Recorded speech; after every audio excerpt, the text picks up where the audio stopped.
Everyone loves a one-tray bake, and I know a lot of people like honey soy chicken. So I'm going to bring this together by making this delicious rice dish. It's a rice bake essentially, using some really good quality Thai jasmine rice. So let's get on to the chicken first. I'm using chicken wings. You'll need 1 kilo of chicken wings. So into this, I'm going to add some light soy sauce, a good glug of that. Also some honey to balance it out, so it's that whole salty and sweet element to this dish. And some vinegar, again to balance it out, so just some good old white vinegar. And if you have, not essential, but I'm adding a little splash of mirin. Okay, just using a spoon, we're going to mix this and just coat all of those wings in that yummy marinade. It smells so good.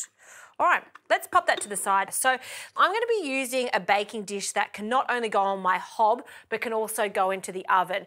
So into this, some extra virgin olive oil, a small splash, and this is where you can be creative. You can add all different types of vegetables, capsicum, onion, carrots, whatever you've got, but I'm going to keep it very, very basic by adding some ginger, and I'll add some garlic, a few cloves of garlic, and then we'll stir that in. So usually when you're doing honey soy chicken, you'd add all of this to the marinade, but I want this to be the base for our rice to really give our rice some extra flavour. Okay, now speaking of rice, I'm using Thai jasmine rice because it's really light and fluffy as it cooks. It's really important when you use your Thai jasmine rice to give it a wash. So I'd say wash it 3 to 4 times. You don't have to overly wash it, but we just want to take some of the starch out of it, drain it off, and now that this is very aromatic, we can add our rice.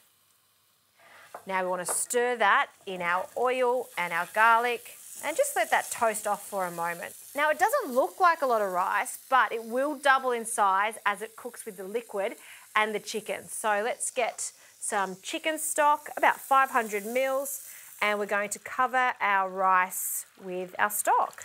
Now you do want to give this a good stir just so everything is submerged in that liquid.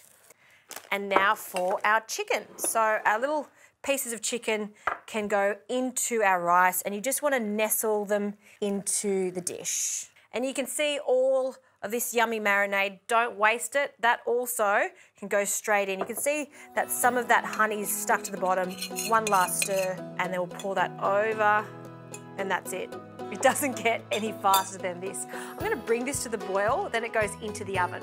Quite a hot oven, so you want the oven to be about 200 degrees, and it's going to cook for about 35 to 40 minutes or until that rice has doubled in size and the chicken's cooked. How great does the chicken look? You can see it's beautifully caramelized on top. If you do want some extra colour, I highly recommend just turning the oven to the grill setting and just caramelizing it for a few minutes if you want that deep crust on it. Not only for the chicken, but also for the rice. Now, if you love chilli, I highly recommend adding some crunchy chili oil or your favourite chili oil to this, just to really take it to the next level. To finish it off, some sesame seeds that I've toasted. I love loads of these over the top just so everything pops. And finally, some spring onions. I've just finely sliced them, popped them in some cold water so they curl up, and we'll just sprinkle that over the top. Not too much, just a little gesture of them. That is a dish that is so simple. It's a crowd pleaser. Don't plate it up, put it in the middle of the table, let everyone just dig in. It's so good.